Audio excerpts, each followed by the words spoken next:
मैं आपको कुछ टेक्निकल ग्लिचेस बताता हूं जो हम लोगों ने अभी तक के स्क्रूटनी अंडर 143.3 और 144 पढ़ा है। देखिए, सपोज हम बात करते हैं फाइनेंशियल ईयर 1920 की, जिसके लिए असेसमेंट ईयर रहेगा 2021।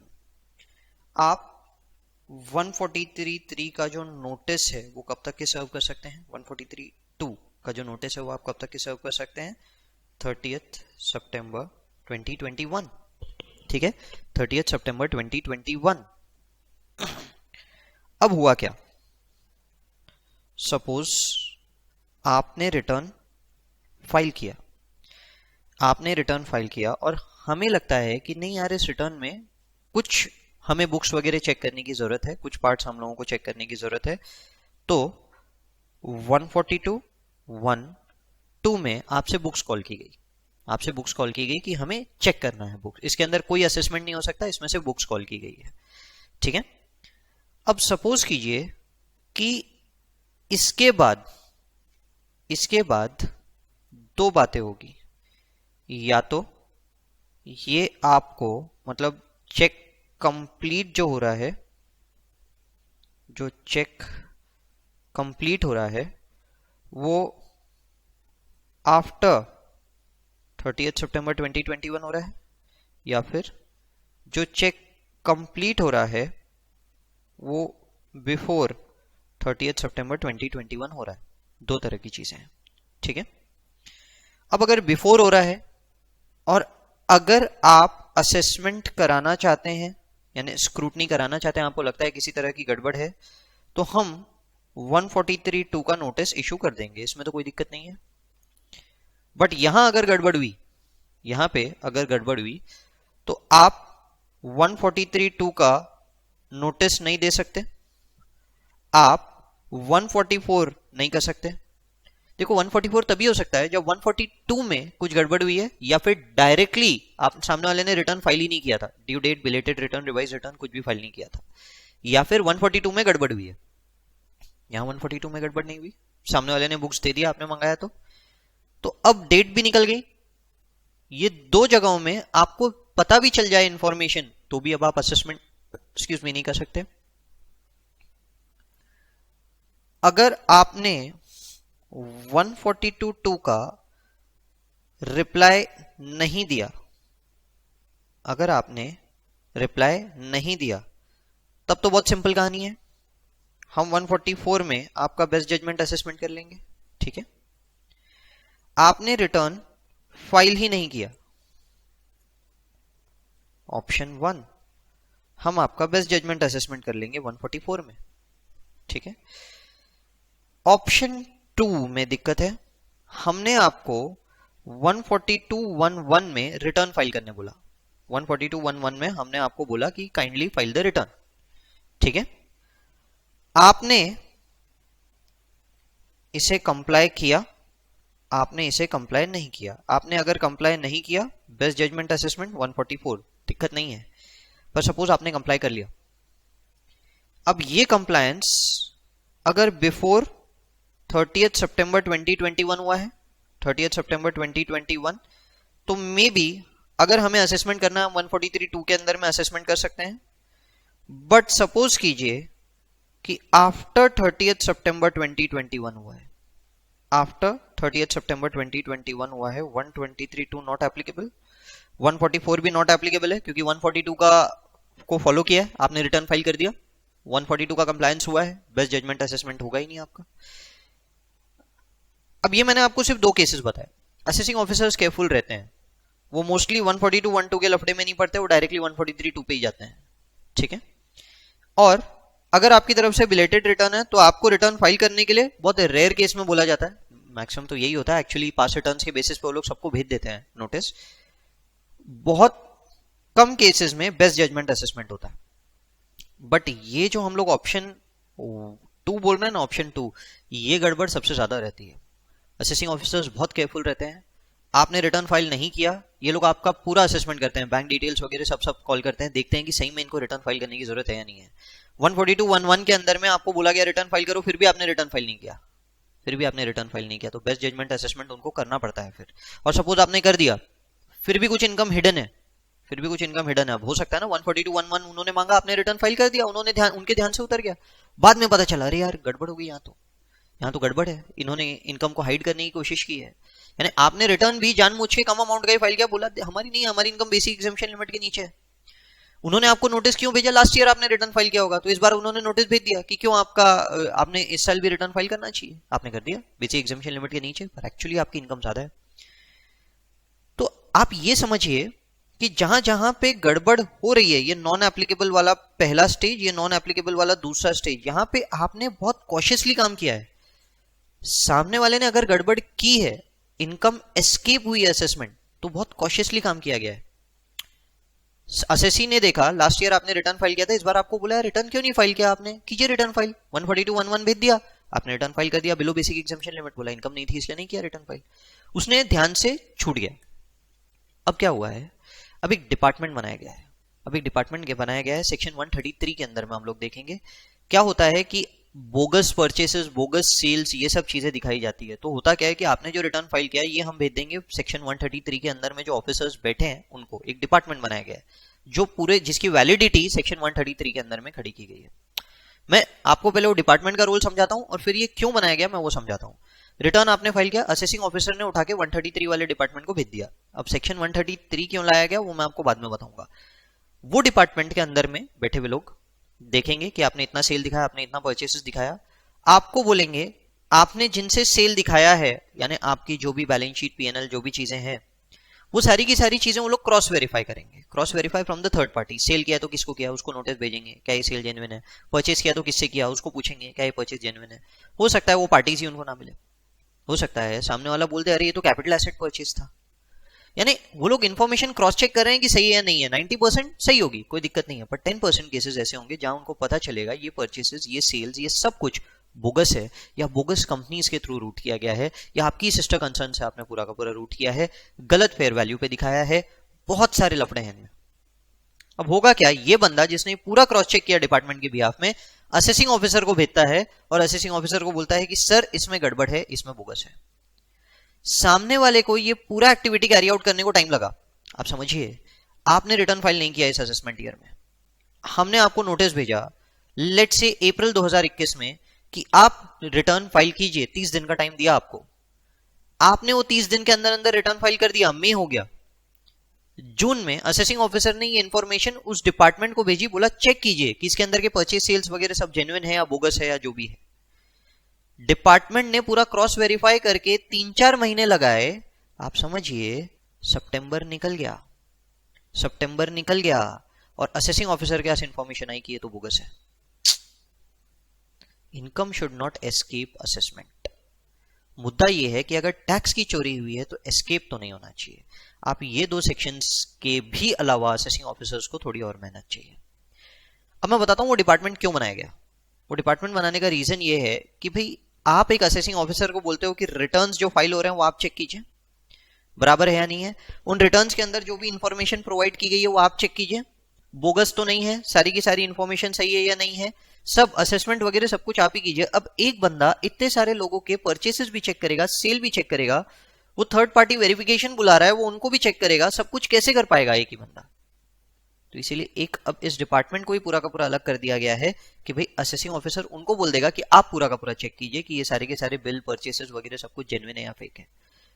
पॉइंट समझ में आया क्या हुआ भाई? अल्टीमेट मोटिव ये है कि इन दो केसेस में तो इनकम एस्केप हो ही गई है असेसमेंट। अब ऐसे भी लोग हैं जिन्होंने जेन्युइनली रिटर्न को फाइल भी किया है, हमें लगा कि उन्होंने सही रिटर्न फाइल भी किया होगा, और बाद में पता चला फ्रॉम एक्स्ट्रा इन्फॉर्मेशन, जो एडिशनल इन्फॉर्मेशन कॉल की जाती है, उससे पता चला कि जैसे आपने क्रेडिट कार्ड वगैरह में स्वाइपिंग बहुत ज्यादा की है, आपका जो बैंक अकाउंट है वो बैंक अकाउंट में आपने टर्नओवर 1 करोड़ दिखाया पर बैंक अकाउंट से ट्रांजैक्शन 4 करोड़ के हो गए।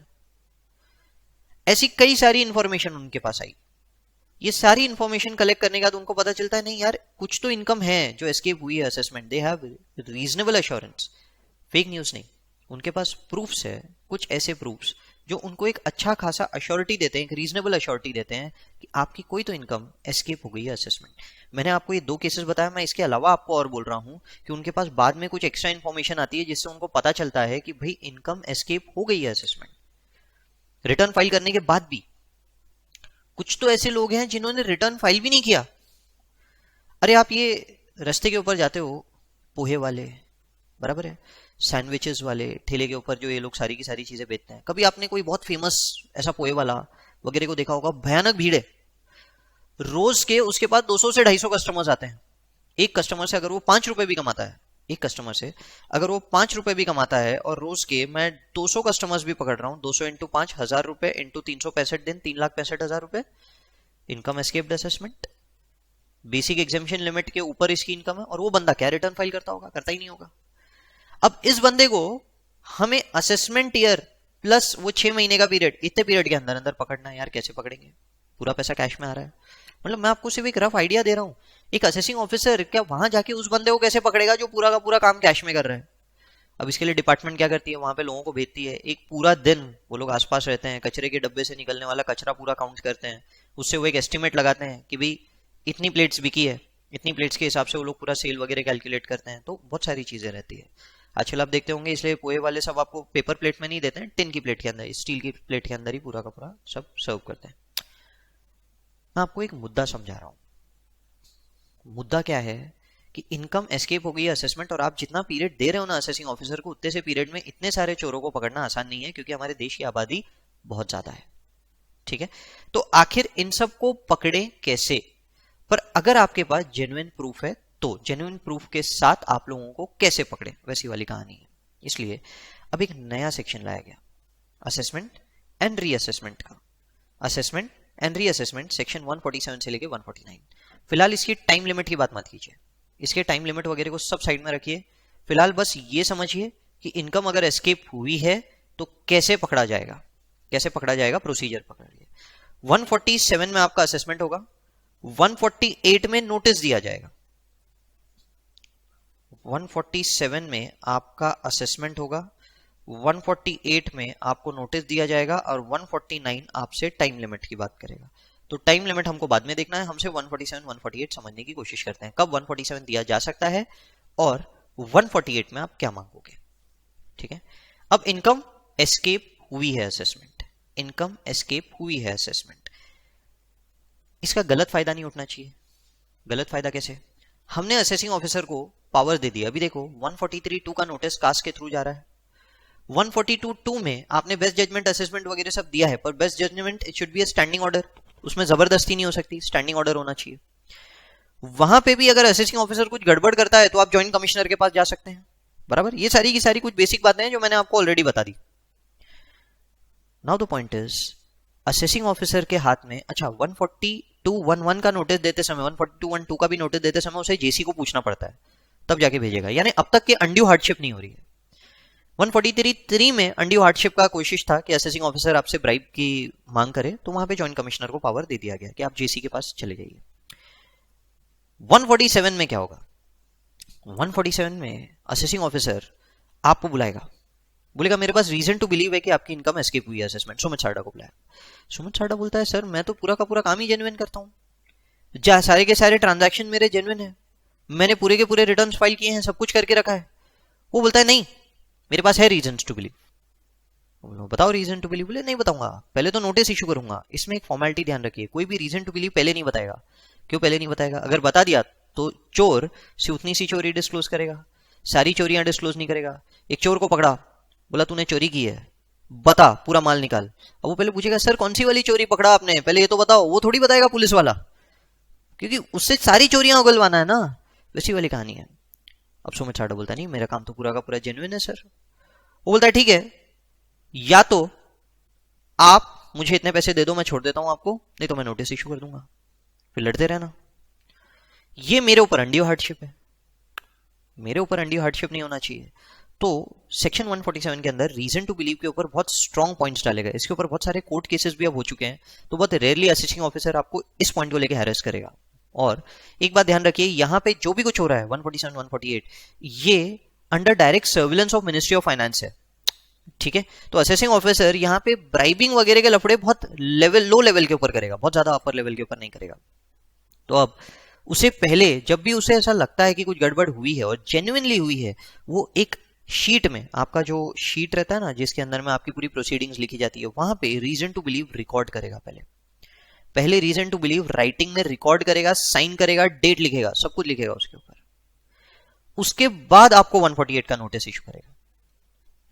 आपको नोटिस में बोलेगा आपकी स्कीम इनकम एस्केप हुई है, हम नहीं बताएंगे कौन सी, हमारे पास रीजन टू बिलीव है, हमारे पास रीजन टू बिलीव है। अब सुमित सारडा अगर ऑनेस्ट है, सुमित सारडा अगर ऑनेस्ट है तो सुमित सारडा बोलेगा मैंने जो ओरिजिनल रिटर्न फाइल किया है मेरे हिसाब से तो वही मेरी इनकम है, मेरी कोई इनकम एस्केप नहीं हुई है, असेसमेंट कोई भी इनकम मेरी एस्केप नहीं हुई है, kindly assume that itself to be the return. अब मैं 148 पे अभी तक गया नहीं हूं, मैं आपको बता रहा हूं, वहां पे बस एक रिटर्न फाइल करने के लिए बोला जाएगा। सुमित सारडा बोल देगा नहीं मेरी तो पूरी इनकम है, मैं नहीं एक्सेप्ट करता आपकी बातें। एक बार मैंने मेरा रिटर्न दे दिया, इसमें एक रिटर्न फाइलिंग की फॉर्मेलिटी आएगी, हमें पढ़ना है, मैंने दे दिया, उसके बाद यानी एक बार मैंने डिस्क्लोज कर दिया, उसके बाद मैं आपको पूछूंगा कि बताइए क्या रीजन टू बिलीव था। मैं असेसिंग ऑफिसर को पूछेगा बताइए क्या रीजन टू बिलीव है आपके पास, ठीक है। मैं हर लेक्चर जो असेसमेंट का चल रहा है उसमें पुरानी वाली कहानी को भी बार बार रिपीट करूंगा ताकि ये हमारे दिमाग के अंदर सेट हो जाए, फिट हो जाए, याद हो जाए हमको पूरी की पूरी कहानी। इसलिए अब मैं उससे रीजन टू बिलीव मांगूंगा, वो मुझे रीजन टू बिलीव डिस्क्लोज करेगा। अगर मुझे लगता है, मैं उसकी वो फैक्ट शीट पढ़ूंगा, अगर मुझे लगता है कि यार ये तो कुत्तों भी फालतू बात लिख दी इसने, जबरदस्ती का कुत्तों भी मेरे ऊपर, यानी बिना सिर पैर की बात है, मैं उससे उसकी सर्टिफाइड कॉपी लूंगा और मैं हाईकोर्ट में जाऊंगा और बोलूंगा कि इसे क्वैश कीजिए, फालतू में अनड्यू हार्डशिप है ये मेरे ऊपर, मैं ही कर सकता हूं, क्लियर है। पर अगर मुझे लगता है जेन्युइन है तो ठीक है, आगे का बढ़ाओ प्रोसीडिंग्स को। एक केस था 147 का, एक असेसी ने, मेरा ये एक असेसी था जिसने रिटर्न वगैरह फाइल कर दिया था, उसकी लॉन्ग टर्म कैप गेन थी, लॉन्ग टर्म कैप गेन की इनकम थी, और वो लॉन्ग टर्म कैप गेन की इनकम जो एग्जेम्प्ट इनकम थी, यानी लॉन्ग टर्म कैप गेन था और एग्जेम्प्ट था, वो लिखना भूल गया था, वो रिकॉर्ड करना भूल गया था। अब रिकॉर्ड करना भूल गया था, वो भी कैसे हुआ कि जिसकी फाइल थी वो उसके फादर थे और वो फादर की डेथ हो गई थी, तो फादर की डेथ हो गई थी तो वो रिकॉर्ड करना भूल गया था। उसे इनकम एस्केप असेसमेंट का नोटिस आया, we have a reason to believe कि आपने इनकम को हाइड किया है। अब उस बंदे को कुछ पता ही नहीं, अब उसके फादर भी नहीं रहे, तो उसको पता नहीं क्या हुआ, तो उसने एक बार पूरा का पूरा रिटर्न वापस से फाइल किया, ओरिजिनल जैसा था वैसा का वैसा ही रिटर्न फाइल किया पूरा का पूरा, वहां पे गया और बाद में रीजन टू बिलीव मांगा, तो उसने बोला रीजन टू बिलीव में ये है कि आपने ये शेयर्स बेचे थे, ये शेयर्स के आपने इनकम डिस्क्लोज नहीं किया है, बताइए इसके बारे में, इसकी इन्फॉर्मेशन आपने डिस्क्लोज ही नहीं की है। अब उसने बोला सर वो एग्जाम थी वगैरह सब कुछ, फिर दे दिया, तो हुआ, असेसमेंट हुआ, the reason to believe is strong, ये जेन्युइन रीजन टू बिलीव है। पर आप आगे जाके कुछ केसेस देखेंगे, काफी सारे फिल्म स्टार्स, काफी सारे सेलिब्रिटीज, टीवी स्टार्स वगैरह सब, इनका क्या होता है, इनकी बहुत बार न्यूज़पेपर्स, मैगजीन्स, अलग अलग जगहों पे अलग अलग प्रकार की न्यूज़ आती है कि भाई इनके पास ये एसेट है, ऐसा एसेट है, ये लिया इन्होंने, इतने पैसे चार्ज करते हैं, इतने पैसे देके इन्होंने फॉरेन से कोई गाड़ी ली, ये ली वो ली, बहुत सारी इंफॉर्मेशन आती रहती है। यहाँ पे इन सभी चीज के बेसिस पे इन लोगों को अगर आप एक नोटिस इशू कर देते हो और बाद में रीजन टू बिलीव में बताते हो कि मैगजीन में ऐसा लिखा है, न्यूज़पेपर्स में ऐसा आया, ये रीजन टू बिलीव नहीं हो सकता, ये गॉसिप है, ये रूमर है। Assessing officer must have a reason to believe that income chargeable to tax have escaped assessment, the belief which prompts income tax officer to apply 147. Must be honest, reasonable person based upon reasonable grounds, ground reasonable रहना चाहिए, weak grounds नहीं रहेंगे। Assessing officer may act under the section direct or circumstantial evidence but not mere suspicion, gossip, rumor. Suspicion, gossip, rumor नहीं चलेगा, genuine facts रहने चाहिए। जैसे कि सपोज कीजिए कि कोई एक सेलिब्रिटी ने लास्ट ईयर दिखाया था कि वो एक फिल्म या एक मूवी या कोई एक टीवी सीरीज या जो भी चीज है उसके लिए 10 करोड़ चार्ज करता है। इस साल उसकी 10 ऐसी टीवी सीरीज या 10 मूवीज वगैरह सब कुछ आई है, तो 10 करोड़ इंटू 10 100 करोड़ रुपए दिखना चाहिए, उसने इस बार सिर्फ 70 करोड़ रुपए डिस्क्लोज किए हैं। आपने बैंक डिटेल्स मंगाए, बैंक डिटेल्स के अंदर में दिख रहा है कि हाँ 100 करोड़ रुपए आए पर 70 करोड़ रुपए ही दिख रहे हैं, यहाँ पे रीजन टू बिलीव है, ये एक जेन्युइन रीजन टू बिलीव हो सकता है, बराबर है। पर देखिए पहला वाला केस 70 और 100, 30 का डिफरेंस, उसने इस बार सिर्फ 70 करोड़ रुपए दिख रहे हैं, 100 करोड़ नहीं दिख रहा है, वो 143(2) पहले इशू कर देगा। देखो लास्ट ईयर के रिटर्न के कंपैरिजन में आप इस बार का रिटर्न बोलोगे तो पहले वो 143(2) इशू कर लेगा। आप समझ लो अच्छे से concept, assessment year plus 6 months, इतना पीरियड दिया गया है, उसने रिटर्न फाइल किया, रिटर्न फाइल उसको 31 जुलाई 30 सितंबर तक के करना था, 30 सितंबर से लेके अगले 30 सितंबर तक हमने 1 साल का पीरियड दिया है असेसिंग ऑफिसर को, वो पिछले रिटर्न से कंपेयर कर सकता है।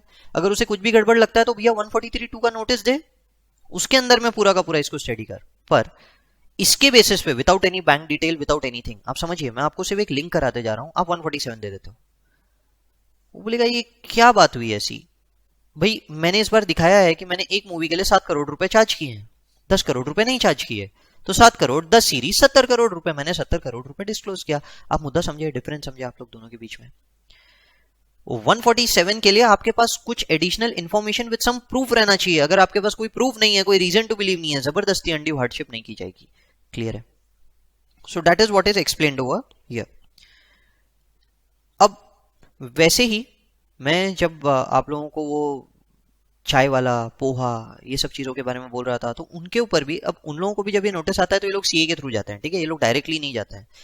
वहां भी रीजन टू बिलीव के अंदर उनको बताना पड़ेगा। ये नहीं बोल सकते कि किसी ने बोला मेरे को तू इतना अच्छा पोहा बनाता है तो इतना तो तेरा सेल होता ही होगा। अरे ये कोई रीजन टू बिलीव थोड़ी हुआ, ये तो गॉसिप हुआ, ये तो रूमर हुआ। आपने वहां पे काउंट करवाया कि कितने प्लेट सेल हुए हैं, ये सब रीजन टू बिलीव हो सकते हैं। क्लियर है? समझ में आ रहा है? ठीक है, तो reason to believe should be very strong. चलिए अब स्टेप वाइज समझिए। असेसिंग ऑफिसर ने पहले इंफॉर्मेशन निकलवाई, उसको पता चला कि यार गड़बड़ है, उसने गड़बड़ को रिकॉर्ड कर लिया। गड़बड़ बहुत जेन्युइन होना चाहिए, रीजन टू बिलीव रिकॉर्ड कर दिया। रीजन टू बिलीव रिकॉर्ड करने के बाद वो आपको नोटिस भेजेगा। एक बार रीजन टू बिलीव लिख दिया ना, उसके बाद वो आपको नोटिस भेजेगा। आपको नोटिस भेजेगा अंडर सेक्शन 148, अंडर सेक्शन 148। और वो नोटिस में आपको क्या बोलेगा? वो आपको नोटिस में बोलेगा आपकी इनकम एस्केप हुई है, हमने पता लगाया है कि आपने अपनी इनकम डिस्क्लोज नहीं की, हमने पता लगाया है कि आपने अपनी इनकम डिस्क्लोज नहीं की, काइंडली रीफिल द रिटर्न, वापस से रिटर्न भरिए। आपसे रिटर्न भरवाएगा। आपसे रिटर्न क्यों भरवाएगा? एक, पहला तो कंफर्मेशन कि आपको रिटर्न मिल गया है, आपको असेसमेंट का नोटिस मिल गया है। दो, यानी आपने रिटर्न भर दिया तो कंफर्मेशन हो जाएगा कि आपको नोटिस मिल गया है। दो, हम चाहते हैं कि आप डिस्क्लोज करें कि आपने कौन कौन सी इनकम हाइड की है। अब सपोज मैं चोर हूं, मुझे नोटिस आया मैंने तेरी चोरी पकड़ ली है, मैंने तेरी चोरी पकड़ ली है, बता, रिटर्न फाइल कर और तेरी चोरी डिस्क्लोज कर। अब मुझे यही नहीं पता मेरी कौन सी चोरी पकड़ी गई है, मैं जाके पूछता हूं, वो नहीं बताएगा, वो नहीं बताएगा। अब प्रैक्टिकल सिनेरियो क्या रहता है वो थोड़ा सा अलग। चलिए assume assessing officer is an honest person, वो अपनी चोरी नहीं बता रहा है। अब वो अपनी चोरी नहीं वो मुझे नहीं बता रहा है कि चोरी क्या हुई, मुझे बताना है। अब मुझे डर है कि मेरी कौन सी चोरी पकड़ी गई है। मैं एक चोरी बताऊंगा, दूसरी पकड़ी गई होगी तो, दूसरी बताऊंगा पहली पकड़ी गई है तो। और अगर मैं डिस्क्लोज नहीं करूंगा तो आगे जाके मेरे ऊपर हार्डशिप और पेनल्टीज बहुत ज्यादा है। उससे अच्छा मैं बोलूंगा यार चल चोरी की है ना, वो एक वो गंगा नहाने वाली बात बोलते हैं ना कि चलो एक बार का गंगा नहा लो, पाप सारे के सारे धुल जाएंगे। वैसा है, सारी चोरियां डिस्क्लोज कर दो, कर दो सारी चोरी डिस्क्लोज, क्या फर्क पड़ता है, देखा जाएगा। अभी अब भर दो आज पूरा का पूरा टैक्स। सारी चोरियां डिस्क्लोज कर दी, यहां पे रिटर्न फाइल कर दिया, and this return is deemed to be a return filed under section 139। The return filed over here is deemed to be a return filed under section 139।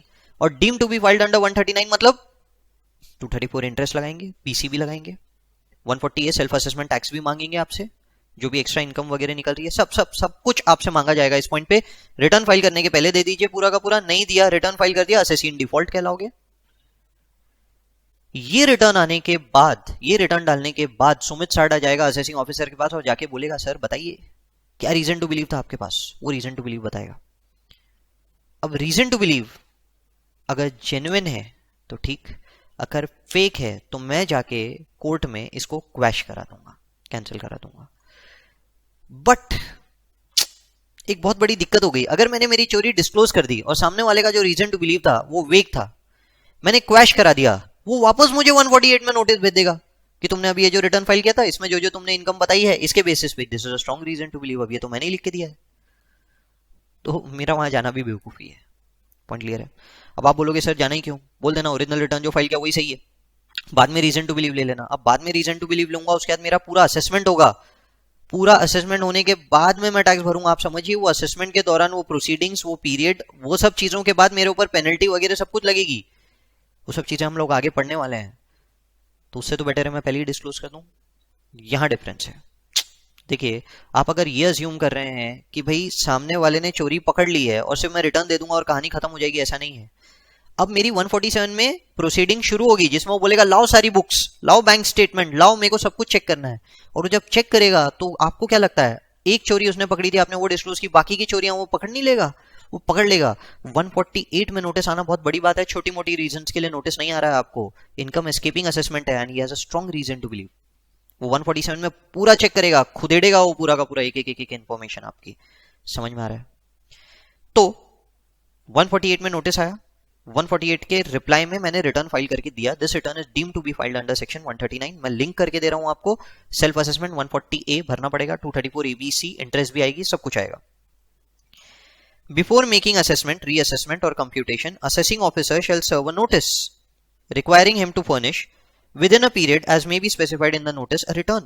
इसमें रिटर्न फाइल करना compulsory है, वो आपको return file करवाएगा of any person to whom he is assessable during the previous year corresponding to the relevant assessment year in the prescribed form and verified in prescribed manner and setting forth other particulars as may be prescribed.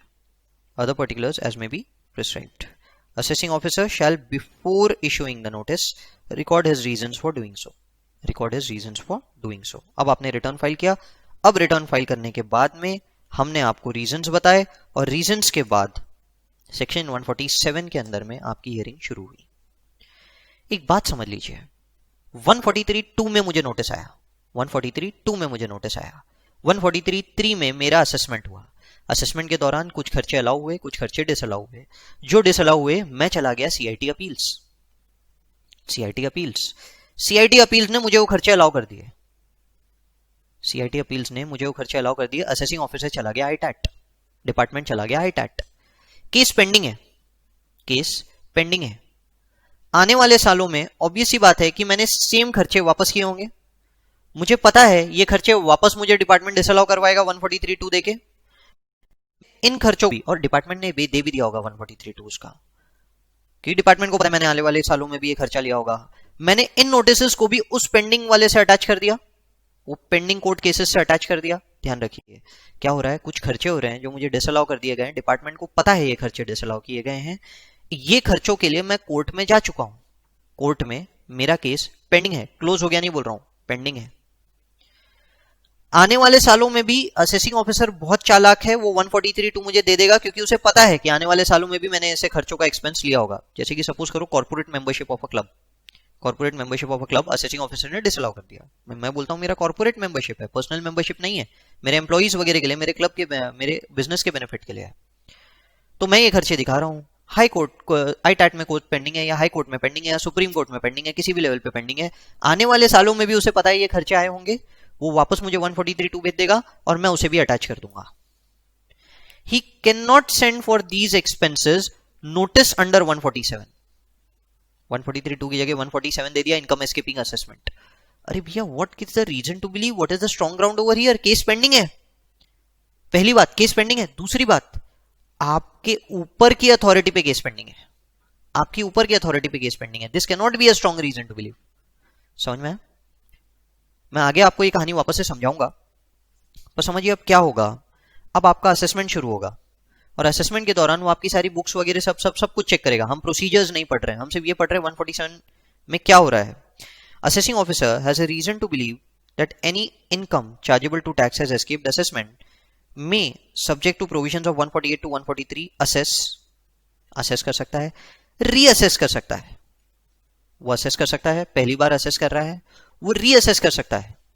मतलब 147 में उसने assess किया आपकी income, assess करने के बाद order दे दिया, आपसे टैक्स ले लिया, बाद में उसका ध्यान आया, अरे इस बंदे की तो एक और इनकम है कहीं और से। मतलब सपोज कीजिए कि मैं नागपुर में बिजनेस चला रहा हूं, क्लासेस ले रहा हूं और ये इनकम को डिस्क्लोज कर रहा हूं। फिर असेसिंग ऑफिसर ने पकड़ा कि मैं तो ऑनलाइन भी क्लासेस सेल करता हूं। उसने 148 का नोटिस दिया, 147 में पूरा असेसमेंट किया, असेसमेंट करके ये पूरी की पूरी इनकम उसने टैक्सेबल कर दी। उसका बेटा भी सीए की क्लासेस कर रहा था और उसने देखा कि मेरा तो एक ऑफिस बॉम्बे में भी है, बॉम्बे के ऑफिस से भी मेरे लेक्चर सेल हो रहे हैं और वहां प्योरली कैश में ही लेक्चर सेल होते हैं। ये बात पकड़ में नहीं आई थी 147 में। वो वापस मुझे नोटिस देगा, वो मुझे वापस नोटिस देगा और अब बोलेगा कि भैया ये वाली इनकम मैंने, I have a strong reason to believe कि आपने इनकम हाइड की है। मैं बोलूंगा अरे मेरा असेसमेंट हो गया है, does not matter.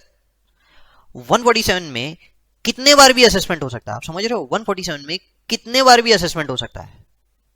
Yes, assessment भी हो सकता है, रीअसेसमेंट भी हो सकता है of such income and also any other income chargeable to tax that has escaped assessment, that has escaped assessment ये वर्डिंग्स को हम आगे जाके चेंज करेंगे. And which comes to his notice subsequently in the course of proceedings under the section.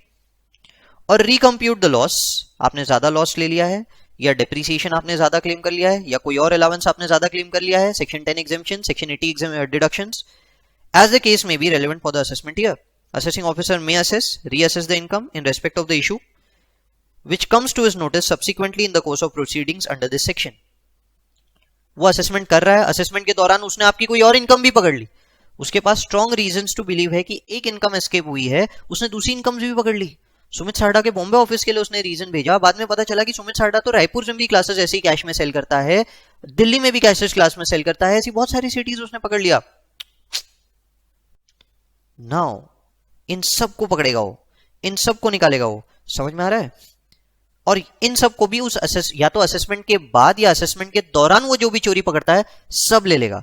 देखिए ऐसा जरूरी नहीं है कि उसको रीजन टू बिलीव जो इनकम छुटी है उसके लिए ही वो असेसमेंट कर सकता है. नहीं, सिर्फ उसके लिए असेसमेंट करना नहीं, असेसमेंट के दौरान कोई और चोरी पकड़ी गई तो उसको भी ले लेगा. ये over the period section develop हुआ है. समझिए, पहले सिर्फ एक ही इनकम जो उसने रिकॉर्ड किया है वही पकड़ सकता था, वापस नया पकड़ना है तो वापस नया फ्रेश नोटिस इशू करना पड़ता था. अब ये सब टाइम बार्ड है, हम देखेंगे आगे इन सब में टाइम लिमिट्स है. तो अब अगर टाइम लिमिट्स वगैरह आप दे दोगे तो बाद में कोई और इनकम उसने पकड़ ली पर अब नोटिस देने का पीरियड चला गया तो दिक्कत होती थी. कोर्ट में मैटर्स सालों साल चलते रहते थे, कोर्ट अल्टीमेटली एसएससी के फेवर में नोटिस इशू कर देता था, यानी फेवर में डिसीजन दे देता था. तो ओवर द पीरियड ये सेक्शन सब डेवलप हो गए हैं, इतने डेवलप हो गए हैं जिसके अंदर में क्लियरली बोलता है कि भैया इनकम एस्केप हुई है असेसमेंट, ठीक है, इनकम आपकी एस्केप हुई है असेसमेंट, और इस इनकम के दौरान हमें कोई और इनकम भी चोरी की पकड़ी गई तो हम इसी से के अंदर में क्रॉस चेक कर लेंगे. असेसिंग ऑफिसर में reassess income in respect of any issue which comes to his notice subsequently in the course of proceeding के दौरान भी, proceeding के बाद भी, ऑर्डर देने के बाद भी वापस नोटिस दे देगा, ऑर्डर देने के दौरान भी, असेसमेंट के दौरान भी सब दे देगा, even though the reasons for the issue does not form part of the reasons recorded under 148(2). 148(2) में नहीं भी रिकॉर्डेड है तो भी वो इसका नोटिस दे सकता है. समझ में आ रहा है क्या? तो कौन कौन सी इनकम असेस हो सकती है समझ लीजिए. एक बार हमने आपको एक नोटिस दिया कोई एक रीजन के लिए, वो रीजन असेस होगा. उस रीजन के अलावा असेसमेंट के दौरान कोई और रीजन पकड़ा गया तो वो भी असेस होगा. असेसमेंट खत्म होने के बाद में कुछ और भी पकड़ा गया तो उसके लिए वापस नोटिस भेजा जा सकता है असेसमेंट के लिए. रीजन टू बिलीव अगर इलॉजिकल ठहरा पर आपने रिटर्न फाइल किया जिसमें आपने कुछ और इनकम्स डिस्क्लोज कर दी है और आपने हाई कोर्ट से क्वैश करा दिया, हम वापस आपको नोटिस दे देंगे 148 में. तो यहां से बचने की बहुत सारी रेमेडीज खत्म हो चुकी है अनलेस यू आर ऑनेस्ट. ठीक है, क्लियर है यहां तक के? समझिए यहां पे ओवर द पीरियड क्या क्या पॉइंट्स डाले गए असेसमेंट के. मैं आपको पॉइंट नंबर 4 बाद में समझाऊंगा, पहले पॉइंट नंबर 5 देखिए. For the purpose of this section following shall also be deemed to be the cases where income chargeable to tax has escaped assessment. Also मतलब ये 6 केसेस हम आपको बता रहे हैं, इसके अलावा भी और केसेस आ सकते हैं, इसके अलावा भी, this is not limited to. ये डीम्ड केसेस ऑफ असेसमेंट है, डीम्ड केसेस ऑफ असेसमेंट. आपने पीछे क्या पढ़ा?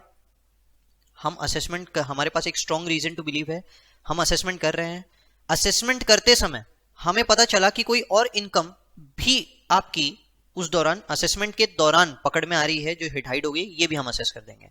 असेसमेंट के दौरान कोई और इनकम, असेसमेंट खत्म होने के बाद हम बाद में पता चलता है कोई और इनकम भी छूट गई है, हम उसको भी ले लेंगे reassessment.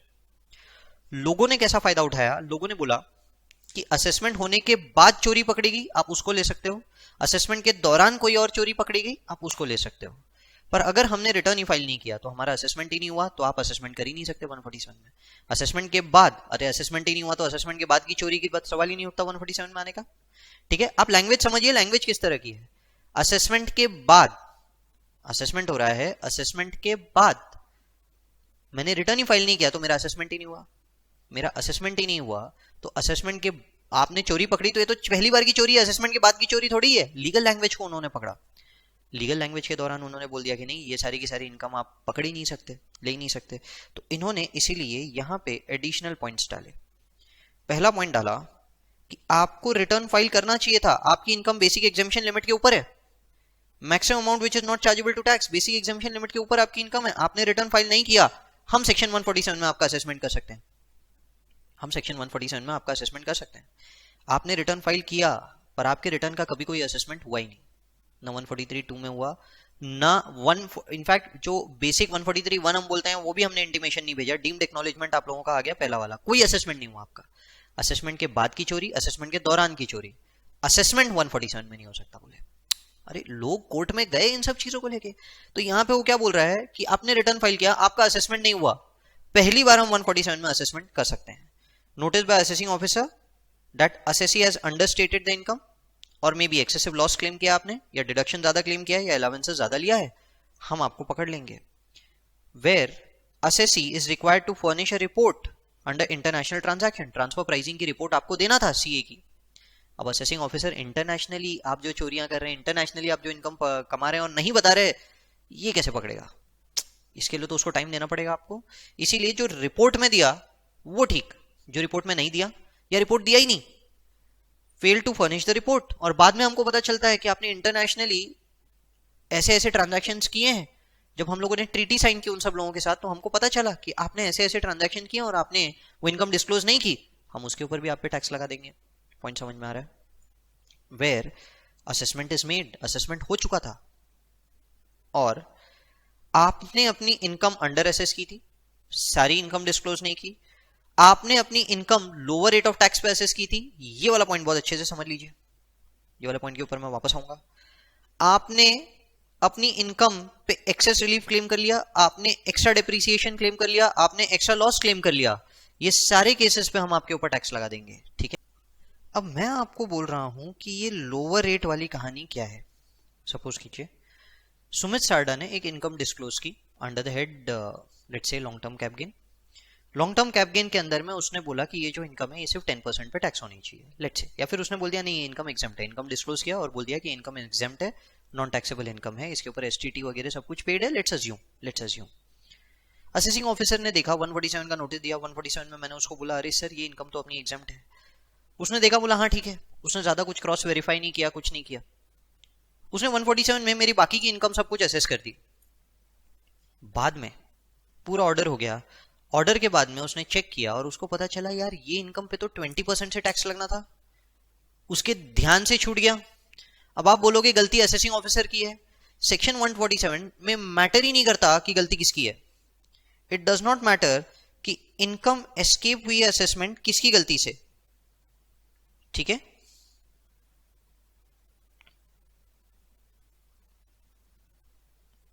Even though the reasons for such issues does not form part of reasons under 148, अच्छा ये तो reasons का बात हो गया, ठीक है, यहाँ पे क्लियर नहीं है, मैं आप लोगों को बाद में बताऊंगा। It does not matter at all, गलती किसकी है ये इन्होंने यहाँ क्लैरिफाई कर दिया।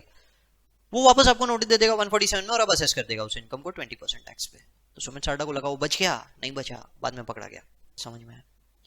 बट सपोज कीजिए कि एक इनकम है, एक इनकम पे सुमित सारडा ने उसको बोला कि सर इसके ऊपर टैक्स नहीं लगना चाहिए, ये टैक्स इनकम एग्जेम्प्ट है, मैंने इनकम का नेचर डिस्क्लोज किया, सब कुछ किया, एंड ही फील्स कि हाँ ये इनकम एग्जेम्प्ट है।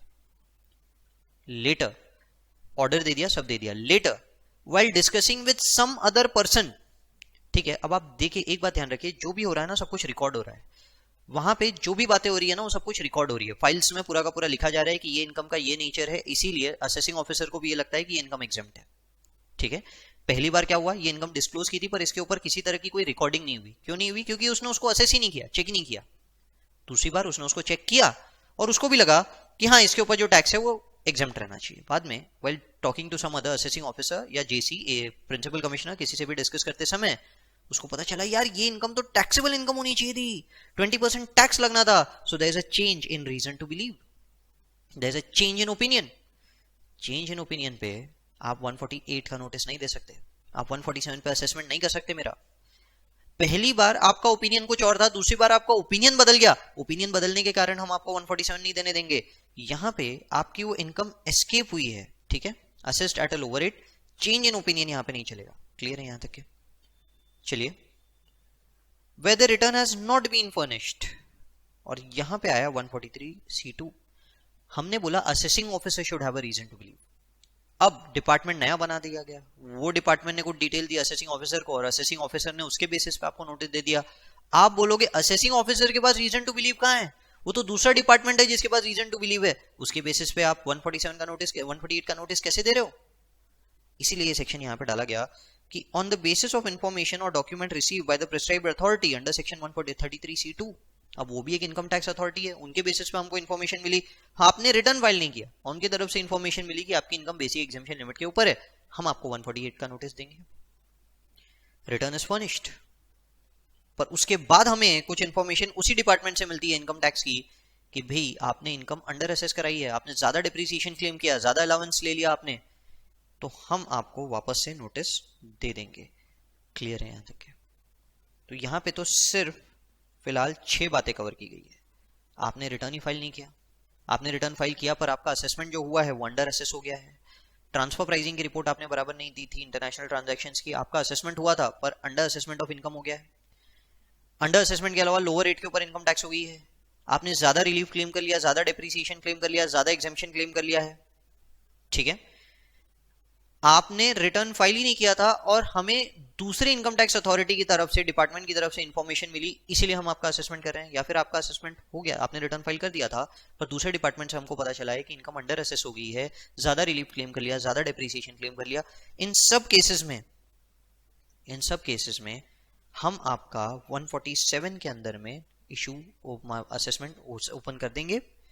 पर ये लिमिटेड नहीं है, ऑल्सो वर्ड यूज हुआ है, इसके अलावा भी केसेस हम लोग कवर कर सकते हैं। क्लियर है यहां तक क्या?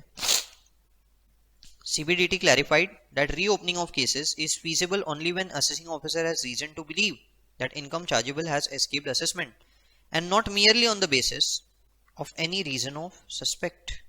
Mere increase in turnover because of use of digital means of payment or otherwise in a particular year cannot be a sole reason to believe that income has escaped assessment. आपका turnover बढ़ गया इसका मतलब income escape हो गई, assessment नहीं, ठीक है। Hence past assessment cannot be reopened on the ground that current turnover has increased. ये इन्होंने क्लैरिफाई किया। चलिए, मैंने बीच में एक पॉइंट छोड़ा, सब्जेक्ट मैटर ऑफ अपील। मैं आपको ये सब्जेक्ट मैटर ऑफ अपील की कहानी समझा देता हूं। 143(2) में suppose there are 3 types of expenses XYZ, आपको XY अलाउ किया गया, Z आपको डिसअलाउ कर दिया गया। Z के लिए आप गए CIT अपील्स, वहां पे अलाउ कर दिया गया। इसके बाद कहानी गई ITAT, वहां पे पेंडिंग है केस, वहां पे पेंडिंग है केस। असेसिंग ऑफिसर को लगता है, उसने फिर बाद में अथॉरिटी जो थी, जो अथॉरिटी 133(2) वाली हम लोग अभी जो देख रहे हैं C2, वहां से इंफॉर्मेशन मिली कि ये सारे के सारे जो एक्सपेंसेस आपने लिए ये बोगस है, खर्चे ही गलत आपने क्लेम किए। असेसिंग ऑफिसर आपको 147 इशू कर देगा इनके लिए कि आपने खर्चे बोगस इशू किए, पर उसी ये इंफॉर्मेशन मिलती है कि Z भी बोगस है, वो Z के लिए आपको नोटिस इशू नहीं कर सकता। क्यों नहीं कर सकता? क्योंकि मैटर उसके ऊपर की अथॉरिटी पे जा चुका है और उसकी ऊपर की अथॉरिटी ने इसे अलाउ कर दिया है। असेसिंग ऑफिसर के ऊपर बैठी हुई अथॉरिटी ने इसको अलाउ कर दिया है। इनफैक्ट अब तो केस पेंडिंग है उसके भी ऊपर वाली अथॉरिटी पे, ITAT। अब अगर ITAT डिसअलाउ कर देता है तो बात अलग है, वैसे ही डिसअलाउ हो जाएगा। ITAT भी अलाउ कर देता है तो आप ये मैटर असेसिंग ऑफिसर उठा नहीं सकता। क्यों नहीं उठा सकता? क्योंकि Z is a matter of appeal. यानी अब ये इसके बाद हाई कोर्ट पे पेंडिंग है या सुप्रीम कोर्ट पे पेंडिंग है, कोई तो लेवल पे पेंडिंग है। पेंडिंग रहना जरूरी है, क्योंकि अगर पेंडिंग रहेगा तभी आगे कोई केस, आगे के सालों के लिए भी असेसिंग ऑफिसर आपको 143(2) देगा, ये Z डिसअलाउ करेगा। मैंने आपको कहा था जैसे कॉर्पोरेट क्लब मेंबरशिप, आपको तो वो भी खर्चे, आगे के खर्चे भी डिसअलाउ करते चल जाएगा। यानी आपको अब ये केस कहीं ना कहीं पेंडिंग रखना पड़ेगा। आप सपोज कीजिए ITAT ने अलाउ कर दिया, वो लोग आगे नहीं गए, इनकम टैक्स डिपार्टमेंट नहीं गया हाई कोर्ट पे, यानी आगे भी ये खर्चे अलाउ हो जाएंगे। इनकम टैक्स डिपार्टमेंट नहीं गया सुप्रीम कोर्ट में, आगे भी ये खर्चे अलाउ हो जाएंगे। आप मुद्दा समझ रहे हो, आप मैटर समझ रहे हो, खर्चे आगे के लेवल पे अलाउ किए जा रहे हैं, आगे के लेवल पे अलाउ किए जा रहे हैं, किसी भी एक लेवल पे अलाउ हो गया। अब सवाल उठता है, क्या असेसिंग ऑफिसर आपको Z का नोटिस भेज सकता है? आपने एक खर्चा दिखाया जिसे ITAT ने अलाउ किया है, अब आप बोलोगे कि सर ये तो खर्चा ही बोगस है, उनके पास रिकॉर्ड्स है कि ये खर्चा बोगस है। आप समझिए कि उसने जो भी खर्चे वगैरह क्लेम किए ना, ये खर्चों के लिए जो प्रूफ्स है उसने सीटा को भी दिया होगा, उसने ITAT में भी दिया होगा, और वहां पे भी ये प्रूफ भी चेक हुआ होगा कि ये बोगस है कि ये जेन्युइन है। ऑब्वियसली बात है, आप जो भी डॉक्यूमेंट सबमिट करते हो ये जेन्युइन होना चाहिए। फेक डॉक्यूमेंट्स के ऊपर थोड़ी कोर्ट डिसीजन दे देता है। समझे? तो आप नहीं बोल सकते कि ये खर्चे बोगस है, आपके पास ऐसा कोई रिकॉर्ड हो ही नहीं सकता कि ये खर्चा बोगस है। ये आगे के लेवल पे एस्केप नहीं हो सकता, ये थोड़ा सा लॉजिकल है आगे के लेवल पे। इसीलिए अब 147 के ऊपर में आप लोग मतलब वापस इस मैटर को ओपन नहीं कर सकते। ये एक जनरल बात ध्यान रखिए, जो चीजें मैटर ऑफ अपील होती है वो ओपन नहीं हो सकती। जो मैटर ऑफ अपील में असेसी के फेवर में आ चुकी है वो चीजें आप ओपन क्यों करना चाहेंगे? अगर आप ओपन करोगे भी तो पता है आगे जाके वो अलाउ हो जाएगी, तो इलॉजिकल है। असेसिंग ऑफिसर को ओपन करना है कर देगा। यहां पे देखिए, असेसिंग ऑफिसर में असेस और reassess income chargeable to tax that has escaped assessment other than income involving matters which are subject matter of appeal, reference और revision। जो चीजें अपील में जा चुकी है, जो रेफरेंस के लिए जा चुकी है, रेफरेंस के लिए जेसी के पास जा सकता है असेसिंग ऑफिसर, रेफरेंस पे उसने अपना कमेंट दे दिया, अब आप इसके ऊपर कुछ नहीं कर सकते। जो चीजें रिवीजन के लिए जा चुकी है, ये सारी की सारी चीजों के ऊपर वो आपको कोई नोटिस नहीं दे सकता। हाँ, पर जहां पे फाइनल डिसीजन आ गया है उसके बाद आपको आगे के सालों का पता चलता है कि ये बोगस है, आप दीजिए नोटिस, कोई दिक्कत वाली बात नहीं है उसमें। ठीक है, तो ये पॉइंट ध्यान रखिए। 147 में मैटर ऑफ अपील जो रहते हैं वो नहीं ओपन हो सकते। मैटर ऑफ अपील के अलावा सारे के सारे जो भी मैटर्स है वो सारे के सारे ओपन हो सकते हैं। आई होप यहां तक 147 में से लेके 148 तक के 147 148 में हम जो भी बातें कर रहे हैं वो आपको क्लियर होगी, वो आपको समझ में आई होगी कब ओपन होता है। थोड़ा बहुत हम लोग टाइम लिमिट के बारे में बात करेंगे। सेक्शन 149 डील करता है टाइम लिमिट से। टाइम लिमिट में आपको बोला गया है कि आप 148 का नोटिस असेसमेंट ईयर एंड होने से 4 साल के अंदर अंदर भेज सकते हैं। यहां पे वर्ड इशू यूज हुआ है, इशू, यहां सर्व नहीं है, यहां सर्व नहीं है, यहां इशू है। आपको सर्व कभी भी हो, इशू 31 मार्च के यानी इशू 4 साल के अंदर अंदर हो जाना चाहिए। क्या मतलब? देखिए, फाइनेंशियल ईयर 2019-20 के लिए आपका असेसमेंट ईयर है 2021। मैं असेसमेंट ईयर से 4 साल बोल रहा हूं, यानी 21-22, 22-23, 23-24, 24-25, 24-25 तक यानी 31 मार्च 2025 तक आपको 148 का नोटिस इशू हो सकता है।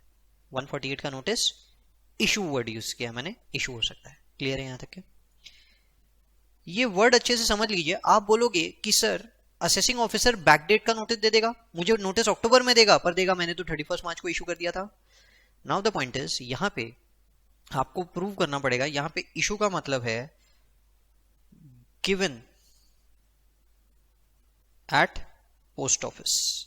गिवन एट पोस्ट ऑफिस यानी पोस्ट ऑफिस की वो जो रसीद बनती है स्पीड पोस्ट की, कुरियर की जो बनती है, ये सारी की सारी रसीद आपकी 31 मार्च की बननी चाहिए।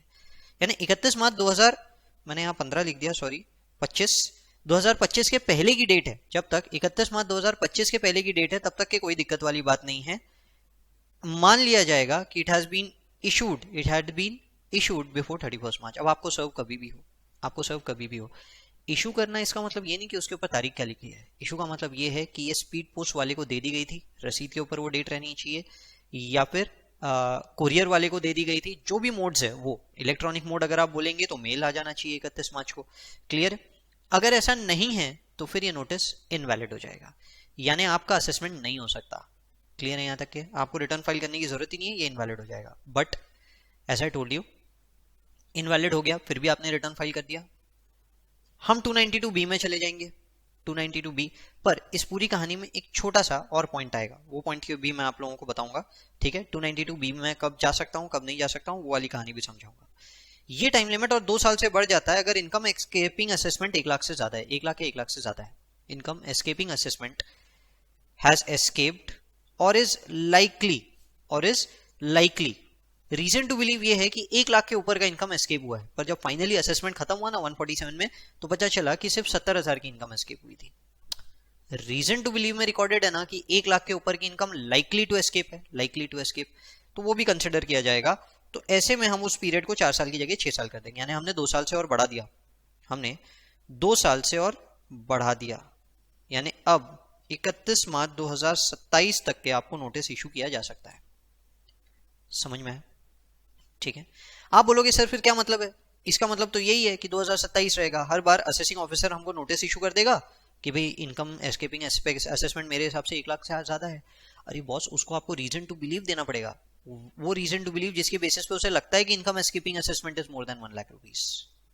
मोर ओवर हम पढ़ेंगे आगे जाके सेक्शन 151। ये नोटिस को सैंक्शन कौन करता है?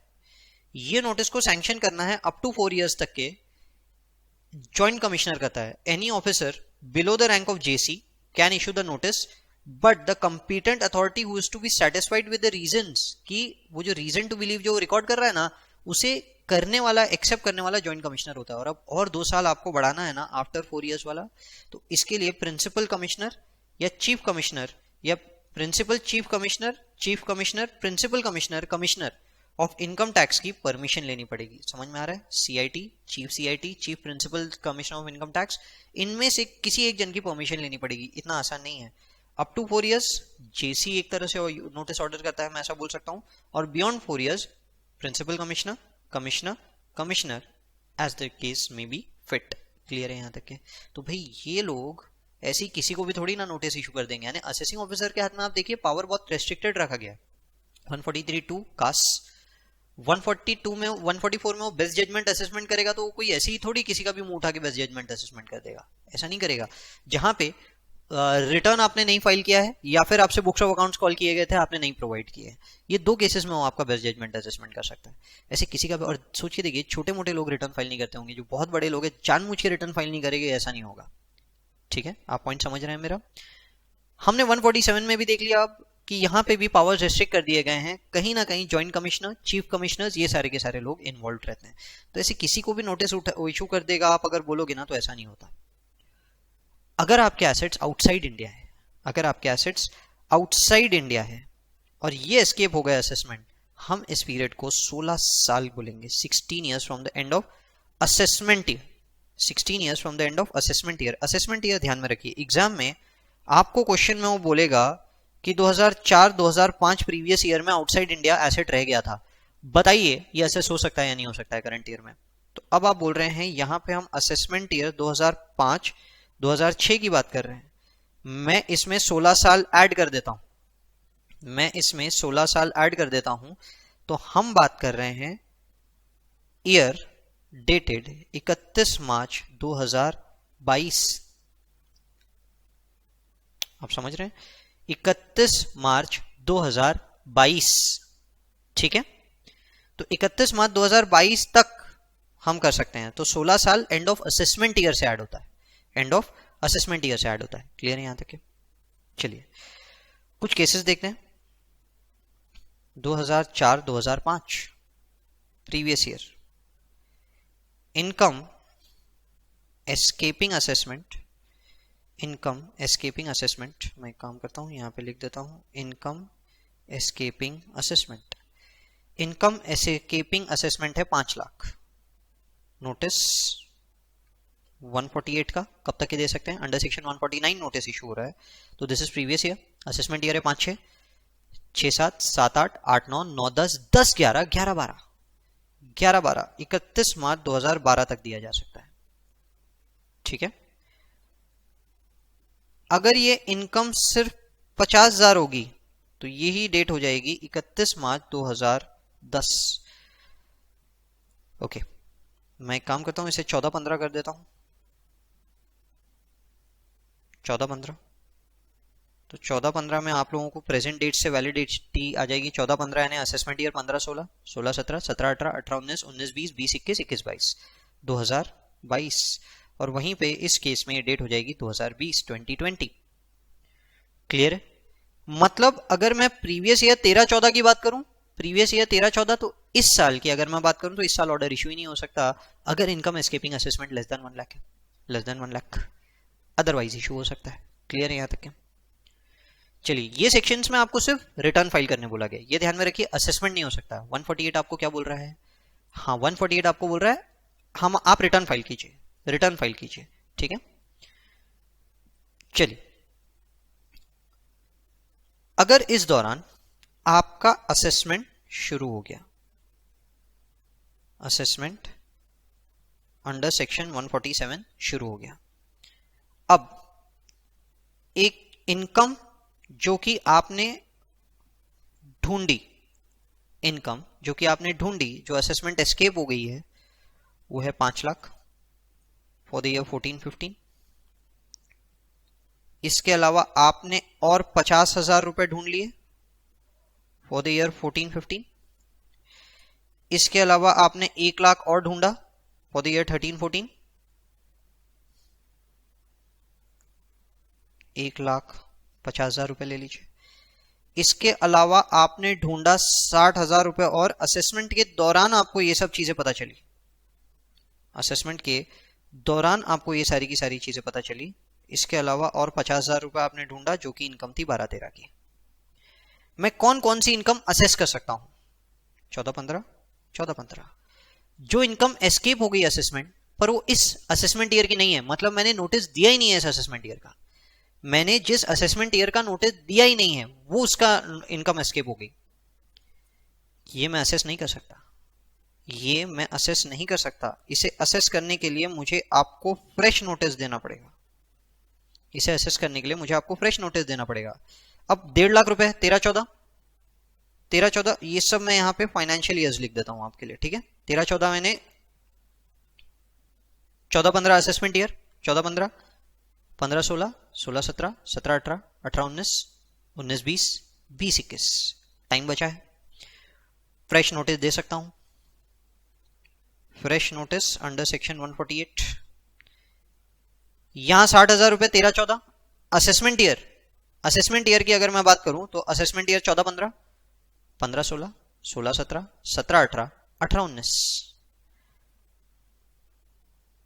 Can not B assessed.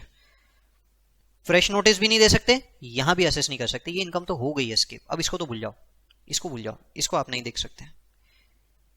ये भी भूल जाओ, same can not B assessed.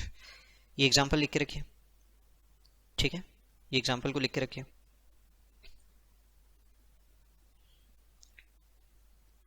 चलिए example 2, financial year 13-14, financial year 13-14 के लिए आपने नोटिस दिया है इनकम एस्केपिंग असेसमेंट है, लेट्स से 5 लाख रुपीस। तो इसका असेसमेंट ईयर हो गया है 14-15।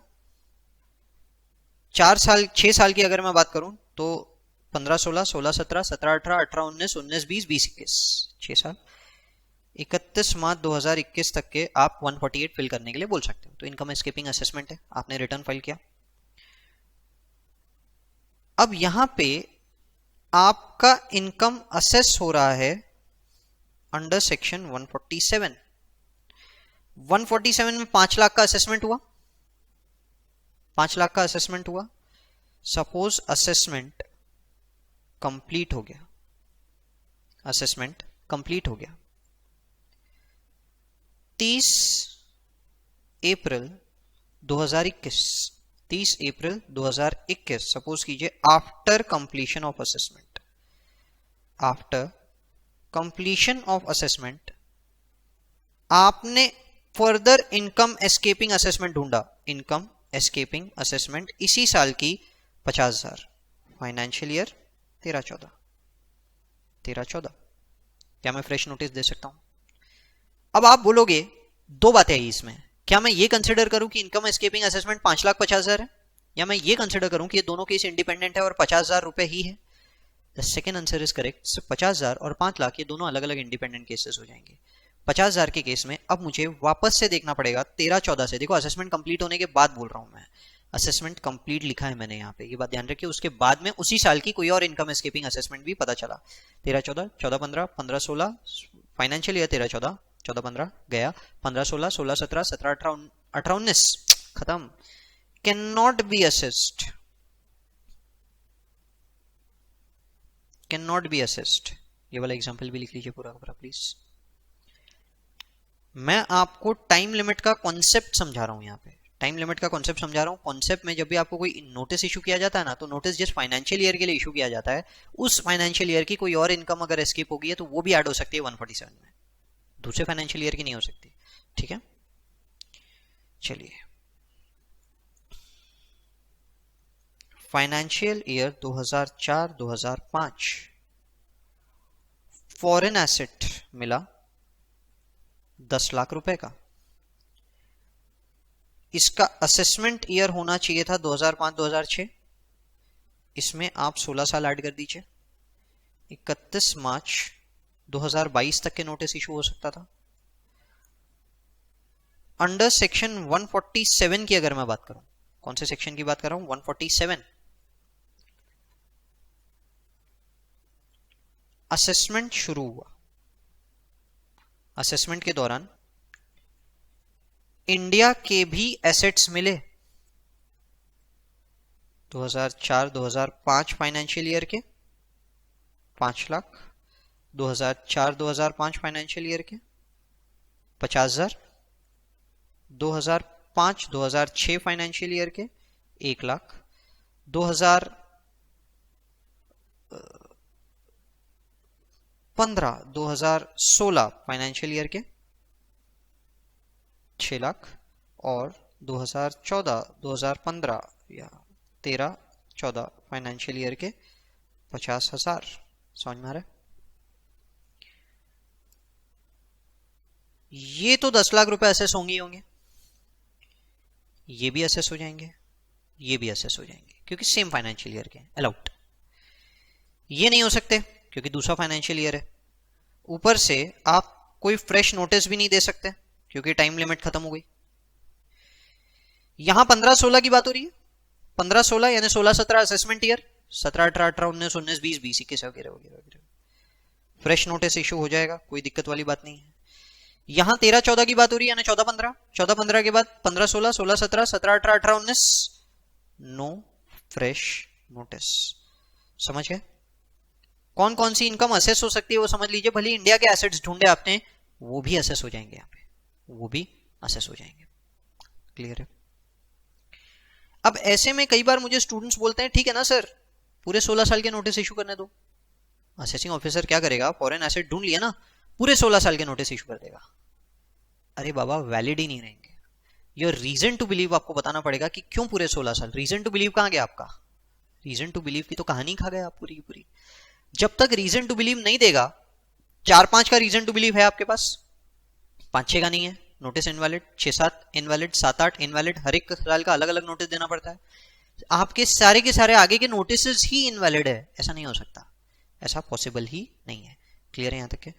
तो ये एग्जांपल्स आपको यहाँ पे क्लैरिफिकेशन देंगे कि यहाँ पे नोटिस कब कब इशू हो सकता है और कौन कर सकता है। 4 साल के अंदर अंदर जेसी, 4 साल के ऊपर ऊपर commissioner of income tax, chief commissioner of income tax, principal commissioner of income tax, chief principal chief commissioner of income tax, ये पूरी की पूरी आप लोगों की लिस्ट बन जाती है। क्लियर है यहां तक के? आई होप यहां तक के आप लोग एक कॉन्सेप्ट समझे होंगे कि किस तरह से नोटिस इशू होता है। और ये पूरा कॉन्सेप्ट हम सिर्फ सेक्शन 148 की बात कर रहे हैं। अभी तक हमने जो भी बात की सिर्फ सेक्शन 148 की बात की, ठीक है? देखिए, सेक्शन 148 आपको सिर्फ रिटर्न फाइल करने बोलता है। अगर आपने सेक्शन 148 पढ़ा तो वो आपको बोलता है रिटर्न फाइल कीजिए, आपकी इनकम एस्केप हुई असेसमेंट के लिए। वो आपको असेसमेंट के पावर्स नहीं दे रहा। वो ये नहीं बोल रहा कि अब इस रिटर्न के बेसिस पे हम असेसमेंट कैरी आउट करेंगे। वो सिर्फ आपको असेसमेंट के बारे में बता रहा है, रिटर्न फाइल करने बता रहा है। और 149 आपको टाइम लिमिट दे रहा है कि कब तक के आप ये रिटर्न को फाइल कर सकते हैं। क्लियर है यहां तक के? अब असेसमेंट कैसे होगा? असेसमेंट करने के लिए एक बार 148 का रिटर्न फाइल कर दिया, उसके बाद असेसमेंट का नोटिस इशू करना पड़ेगा और ये नोटिस इशू होगा अंडर सेक्शन 143(2). 147 में भी असेसमेंट करने के लिए आपको असेसमेंट का नोटिस इशू करना पड़ेगा 143(2). यानी प्रोसेस क्या है? पहले 148 में रिटर्न फाइल करवा, फिर उसके बाद में आप 143(2) में सामने वाले को बोलो कि भैया तू नोटिस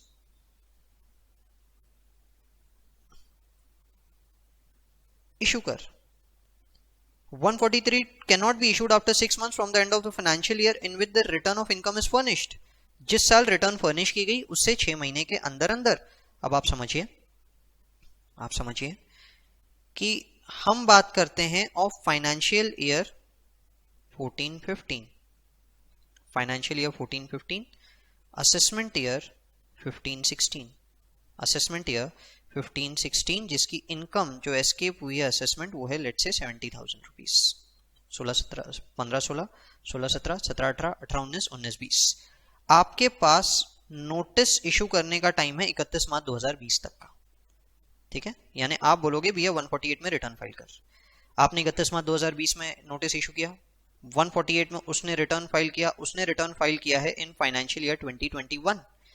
इस फाइनेंशियल ईयर के 6 महीने एंड होते से 6 महीने एंड होने के पहले पहले 143(2) में नोटिस इशू करना है, यानी कि 30 सितंबर 2021 तक, 30 सितंबर 2021 तक। उसके बाद 147 का असेसमेंट शुरू होगा। पूरा का पूरा प्रोसेस समझ में आया? तो आपको पहले नोटिस दिया, आपने रिटर्न फाइल किया, रिटर्न के बाद आपको वापस नोटिस दिया 143(2) कि हम आपका असेसमेंट करना चाहते हैं, और फिर 147 में असेसमेंट शुरू होगा। क्लियर है? पर ये नोटिस 6 महीने के अंदर अंदर दिया जाएगा, 6 महीने के लिए, from the end of the financial year in with the return is furnished, in with the return is furnished.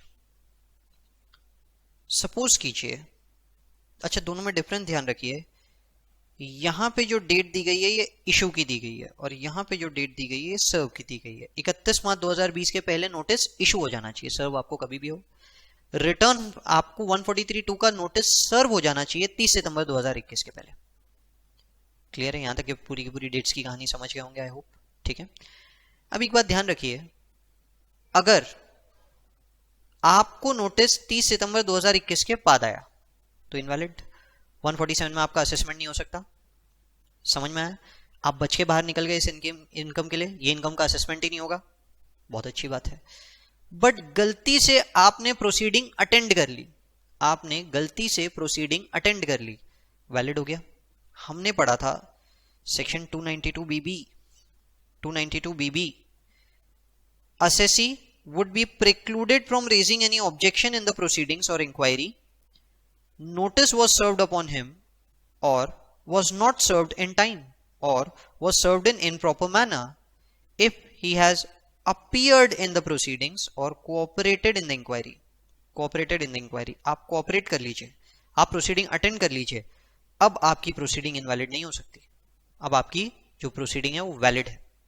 Notice हम वैलिड बोल देते हैं। क्लियर है यहां तक? क्या एक केस था जिस केस के अंदर में नोटिस 143(2) का दिया ही नहीं, 148 में रिटर्न फाइल किया, 147 में असेसमेंट शुरू कर दिया, असेसी ने कोऑपरेट कर दिया, एंड तक के पूरा का पूरा केस खत्म हो गया, ऑर्डर रिलीज कर दिया गया। ऑर्डर रिलीज होने के बाद ध्यान आया कि यार 143(2) का तो नोटिस इशू नहीं किया।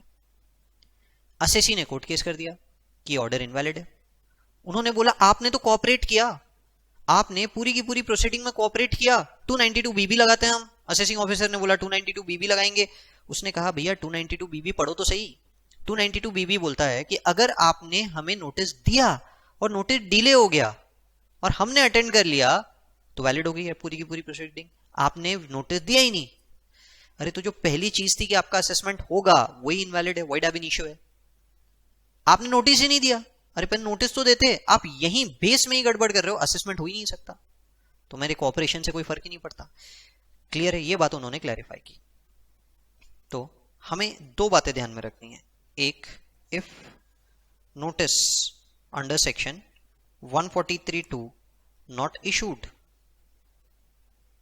After 148 return, proceeding under section 147 are invalid. Proceedings under section in 147 are invalid even if assessee attended the same. Assessee attended the same. Section 292BB cannot be invoked. Section 292BB can not B invoked, ये चीज लिख के रखिए। चलिए एक case और मुझे समझाना है आपको। यहां पे नोटिस इशू हो जाना चाहिए असेसी को 31 मार्च 2020 तक और उसके बाद उसे सर्व हो जाना चाहिए। एक केस है, आगे देखेंगे हम लोग। नोटिस तो इशू हुआ असेसी को, असेसी को जब सर्व करने गए तो असेसी जिंदा ही नहीं था, मर गया था। पता चला कि मर गया और वापस से आया नोटिस, नोटिस के इसमें लिखा हुआ था कि द असेसी इज एक्सपायर्ड। उसके लीगल हायर्स को नोटिस इशू किया गया। नोटिस इशू कब हुआ था? 31 मार्च 2020 को। नोटिस इशू हुआ था 31 मार्च 2020 को। ठीक है, इस केस में जैसे 31 मार्च 2020 को इशू होना चाहिए था, नोटिस इशू हुआ, बाद में खबर आई कि भाई एसएससी हैज एक्सपायर्ड, तो लीगल हायर को बाद में नोटिस इशू कर दिया। लीगल हायर ने बोला ये नोटिस इनवैलिड है। आपसे 31 मार्च 2020 तक की नोटिस इशू कर सकते थे, आपने उसके बाद किया ये इनवैलिड है, नहीं हम आपको राइट नहीं देते। Now the point is, court के अंदर में ये मैटर गया और कोर्ट ने कहा कि yes SSC is correct, SSC is correct, आप लीगल हायर के ऊपर केस नहीं कर सकते। क्यों? क्योंकि आपका नोटिस अब डिले हो गया। क्यों ऐसा बोला? आप उसका रीजन समझिए कि जिस एसएससी को आपने ओरिजिनली नोटिस इशू किया था वो डेड है, वो डेथ है, तो आपका नोटिस नल है, वैलिड ही नहीं है, आपका नोटिस वैलिड ही नहीं है। आप ये स्टैंड नहीं ले सकते हमको पता ही नहीं था कि वो डेथ होगी। अरे आपको 4 साल का समय दिया गया था इनकम एस्केपिंग असेसमेंट पकड़ने के लिए, 4 साल के अंदर अंदर आप इनकम एस्केपिंग असेसमेंट ना पकड़ पाए, आपको ये भी नहीं पता कि एसएससी की डेथ हो गई है। अरे आप नोटिस थोड़ा पहले इशू करते, ये नोटिस वैलिड नहीं ठहराएगा, इसीलिए बाद में लीगल हायर को जो नोटिस दिया वो भी इनवैलिड हो गया। There is a difference between the two, ठीक है। Point number 2, notice issued to assessee found dead and then fresh notice issued to legal hire, fresh notice issued to legal hire after due date under section 149 is invalid। अब आप समझिए ये तब भी invalid होता है जब पहला वाला नोटिस एसएससी ने ले लिया रहता, मतलब वो डेड है, उसके बाद वहां उसके लीगल हायर ने वो नोटिस ले लिया, तो भी ये इनवैलिड है, क्योंकि जो नोटिस है वो लीगल हायर के नाम पे आना चाहिए, उसके एसएससी के नाम पे नहीं आना चाहिए।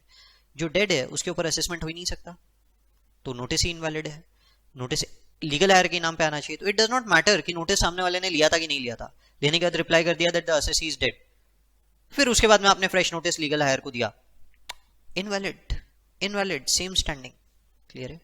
बट सपोज कीजिए कि जब नोटिस इशू हुआ था और सर्व हुआ तब एसएससी जिंदा था और बाद में डेथ हो गई, बाद में डेथ हो गई। 31 मार्च को नोटिस इशू हुआ, सामने वाले को सर्व हुआ, नोटिस उसने पढ़ा, नोटिस पढ़ते से ही उसकी डेथ हो गई, हार्ट अटैक आया, डेथ हो गई, पॉसिबल है केस। अब सपोज कीजिए ऐसा कुछ हुआ, तो अब असेसमेंट लीगल हायर के ऊपर हो सकता है, सेक्शन 159 एक आएगा, आगे हम लोग देखेंगे।